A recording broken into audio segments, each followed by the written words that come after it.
ჩაშუშული ის კერძია მთელს ოჯახს რომ გვიყვარს და მიკვირს ამ დრომდე ქათმის ხორცით რომ არასდროს მომიმზადებია. უგემრიელესი გამოდის და რაც ყველაზე მთავარია, საათზე ნაკლებ დროში სადილი მთელი ოჯახისათვის მზად გაქვთ. მე გამოვიყენე ბიუბიუს ნედლი ბარკლის ძირები, რომელიც 11 დეკემბრამდე აქციაშია და 2 კილოგრამს სულ რაღაც 15 და 50-ად შეიძენთ. გასუფთავებული გარეცხილი ქათმის ნაჭრები მოვათავსოთ გახურებულ ზეთიან ქვაბში და მოუბრაწოთ. დავსეროთ პომიდორი, დავასხათ ადუღებული წყალი, რათა კანი მარტივად გავაცალოთ. წვრილად დავჭრათ ხახვი. კანგასრილი პომიდორი დავაბლენდეროთ და ამასობაში ჩვენს მობრაწულ ქათმის ნაჭრებს დავუმატოთ წვრილად დაჭრილი ხახვი, ხმელი ქინძი, უცხო სუნელი, წითელი წიწაკა, მარილი და მოვშუშოთ.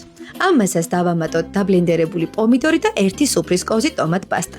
კარგად გადაურიოთ, წამოვადუღოთ, დავამატოთ ნედლად დაჭყლეტილი ნიორი, ბევრი ქინძი და სულ ეს არის. გემრიელი და მარტივი სადილის იდეაც აქ გაქვთ.